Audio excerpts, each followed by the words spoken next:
Welcome back to Face to Face. I'm John Ralston. We're talking to Steve Wynn, the visionary Las Vegas developer, in the first of a two-part interview.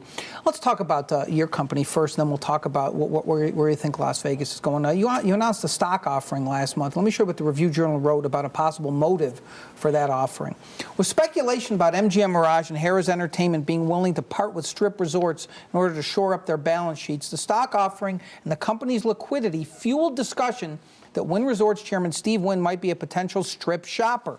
Goldman Sachs gaming analyst Stephen Kent, however, doesn't believe Wynn will use the funds to purchase any on-the-market Strip casinos, such as the Bellagio, which Wynn built but was acquired in 2000 by MGM Mirage. Although there may be some opportunities to purchase assets over the next several months, we would be surprised to see Wynn pursue this, given its lack of a track record on acquisitions, Kent told investors. You are in much better shape than most of these companies.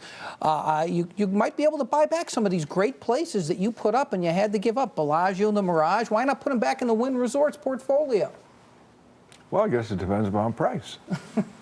We're in the business of buying and selling things with our assets, whether it's our own debt or our own stock, buying and selling, depending on price. And if a board of directors is enlightened, and mine certainly is, got some very fancy people. Ray Arani, the chairman, Dr. Arani from Occidental Petroleum, Al Shoemaker was chairman of First Boston, Russell Goldsmith, the chairman of City National Bank. I mean, my board of directors is an all-star team. We're very sophisticated and hopefully taking advantage of our proper balance sheet, our cash reserves, our low interest rates, and our lack of short-term maturities. We are in a position to be helpful to people on the Strip who perhaps would be better served by, unbundling. I think the unbundling of Bellagio of the Mirage company is a good idea. MGM Mirage, I thought that the putting together of those companies was a bad thing. Why? The town's history has been based upon competition, diversity of ownership, smart groups of guys fighting it out, hand-to-hand combat in business, getting the best deals by having competitive advantages, and entrepreneurial zeal. When you bundle things up in some giant corporation like Harrah's or MGM, to me, it's not a Las Vegas thing. So you're suggesting I told the governor my position on the subject, and of course, in those days, bigger was better.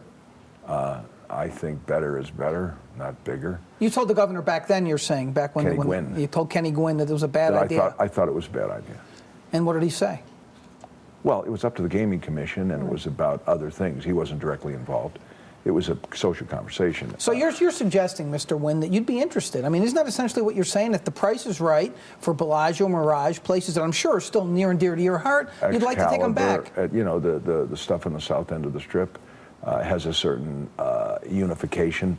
The fellows, Mike Ensign, my friend Mike Ensign and Bill Richardson, and first it was Bill Bennett, had the vision of that complex at the south end between Tropicana and Russell Road that would be sort of a self-contained place with its convention and its ball and its arena and the monorail system.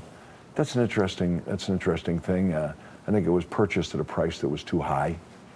But it was in the area when he's got lots of money, don't worry about the price, just buy it.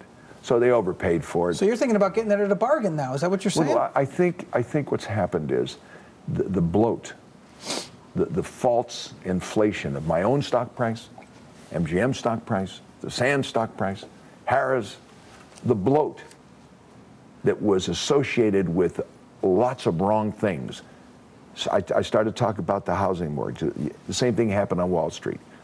We overpriced everything based upon a fictional notion that there would be no tomorrow.